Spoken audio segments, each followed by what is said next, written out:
No, I was scrolling on LinkedIn and I saw a 13-year-old lady who was already in the university. And I'm like, bro, like what are you doing in the university at 13? What do you know? Like at 13, do you even know how to cross the road? Why are you there now?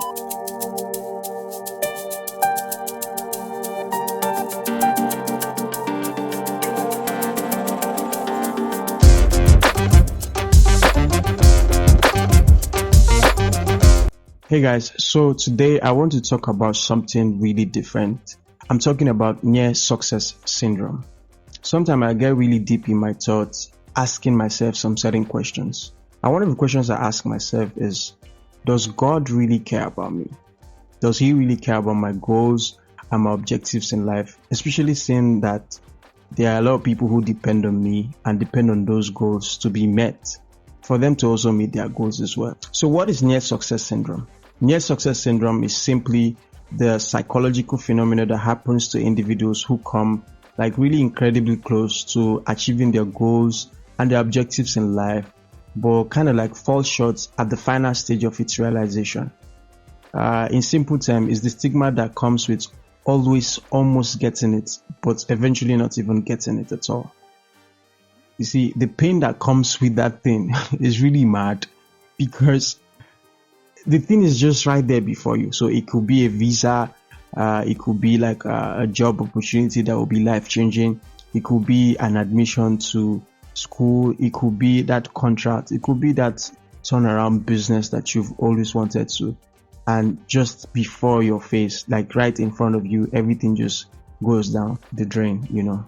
It's a very powerful yet overlooked force that can hinder your personal growth. It can hinder success. It can even make you mad. So basically in this video, we would explore the concept of near success syndrome, its impact on individuals, and we'll throw some insights on how to overcome its clutches.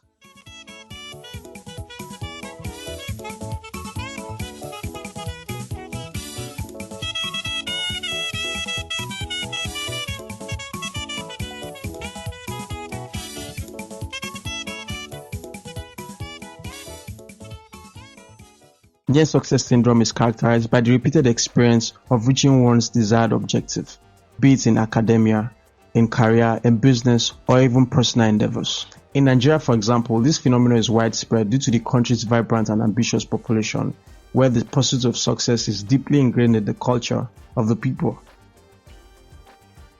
So there's the concept of the Nigerian dream, right? But really, what is the Nigerian dream? According to the first civilian president of the Fourth Republic, the Chief Olusegun Obasanjo, who served from May 29, 1999 to May 29, 2007, the Nigerian dream is all about national identity. He emphasized that national identity is the foundation for social cohesion, which in turn would attract economic emancipation, citizens' well-being, social amenities, and the like. However, from the President Olusegun Obasanjo through to Alhaji Umaru Musa Yar'Adua, to Dr. Goodluck Ebele Jonathan, to His Excellency Muhammadu Buhari, and now to our current President, President Bola Ahmed Tinubu, the Nigerian dream has basically experienced oblivion over time. The hope and the belief in the heart of the people over the possibility of the system to work is no longer there. The Nigerian dream has now been relegated to the background, and the Nigerian populace are now rigged with people who either want to relocate for greener pastures, and that is even on a good note. Worse is that we have people who just want to scam other people, and we have other people who want to use diabolic means, even uncanny means, to make it. But let's stay on course. Okay? So I tried going to the streets to see a few people, ask them questions about their experiences with near success syndrome. But most of the people I met, they had not really healed from their experiences with near success syndrome, so they decided not to even share anything with me. I tried a few other places, but nothing really worked out. So I decided to get on a recorded call with some of my friends who were willing to share their experiences on the grounds that they were going to stay anonymous. So I'm just going to play some of those recorded calls on this video so you listen to terrible experiences that people have gone through over near success syndrome. Sometime in May this year, I actually applied for job under UNICEF, and Wow. the training. UNICEF. I was invited for the training the same month of May to Maiduguri. Mhm. I was to work at the communications department of UNICEF. So what Of happened? course, it's a very huge opportunity. Okay. I went for the training and all of that. I was shortlisted for the interview. I had the interview, so I was just waiting for the last call. And sometime last month, I got a email that I was accepted. Wow. To cut the long story short, I got a message saying, sorry, we can't take more staff because the openings were not needed, like the positions were not needed anymore. Even after That was it. this It was really hard. It was painful. I was broken. But I had to work on my mental health because it was messed up at the time. Mm-hmm. I went into isolation. Oh. Yeah, prayers did help, reading too, and I found new hobbies. Yeah. I was becoming more of an outdoor person, so it really helped. Yeah, tough times actually make tough people, so I think I'm stronger and better than I used to be. So yeah. That's one. One of the things I would say is it's kind of like what I've been telling my people, right? Of course, I know how we have gone back and forth over this particular thing. I remember even the one you went to for the interview you went for in Maiduguri. I think that one was the United Nations now, UN. Yeah. Sorry, I'm just putting your business out there like that, but I remember how you. So those caught in the grip of near success syndrome often face a roller coaster of emotions, swinging between hope and despair. Sometimes you don't even know like how you're feeling, like you're so mad at everything and at the same time mad at nothing. You cannot really articulate what it is that you're going through. So the initial elation of nearing success can immediately be replaced with self-doubt, can be replaced with disappointment, and all of that hurt that comes with it. Now, this emotional turbulence can lead to the fear of trying again. Sometimes when these things are discussed, you don't even want to hear about it because you are like, I've tried multiple times and it's not working. So there's no need to even go at it again. However, this causes stagnation.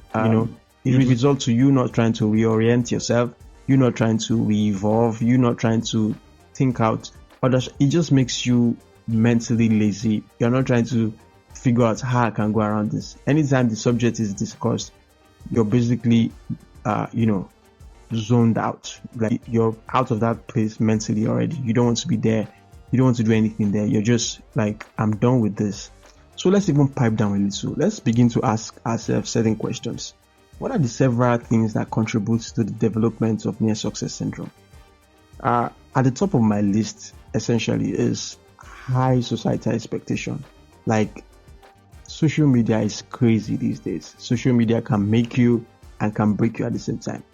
Sometime I was scrolling on was it on Instagram now? No, I was scrolling on LinkedIn and I saw a 13-year-old lady who was already in the university. And I'm like, bro, like what are you doing in the university at 13? What do you know? Like at 13, do you even know how to cross the road?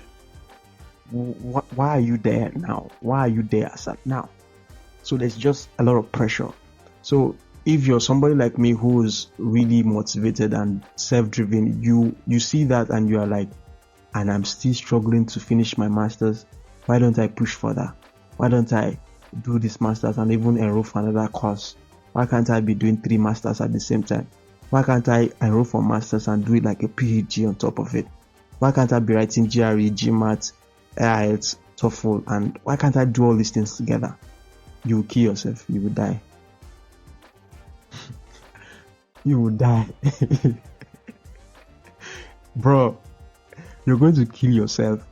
Have you also discovered that the fear of failure, right, and the fear of being behind or the fear of being stagnant, having people go ahead and you're not even there where they're at, that fear has a way of making you fail ultimately. Now, when you begin to cast your mind on things that you have no control over, for example, you applied for a job or you've applied for 5 jobs and all of them returned back to you as negative. So it means they didn't offer you any of those jobs. When you begin to consider yourself as, the one that was refused, and you see your friend who now has it, or who now has a job, on just one trial, he has a job. When you begin to look at things from that point of view, you're going to ultimately fail. Like you are fighting from the standpoint of a failure already, because nothing's ever going to happen for you. And there's this pressure to meet up cultural standard, like the standard that has been set by, I don't even know who has set the standard, but like the standard that has been set now is really crazy. So that standard can create a very toxic mix. So another thing that can lead to the development of near success syndrome is the lack of support, lack of family, close people who believe in you, people who can talk you, mentorship and all these things. There are people who, if you lack these kind of people in your life, you'd find that you'd struggle a lot, because you will not have help. You will not have people who can really hold your hands and show you, okay, this is what you do, this is what you do, this is what you do, and you're going to struggle. So let's even talk about how this impacts our self-esteem. It impacts our self-esteem negatively. If your confidence is attacked, that feeling of I'm not adequate.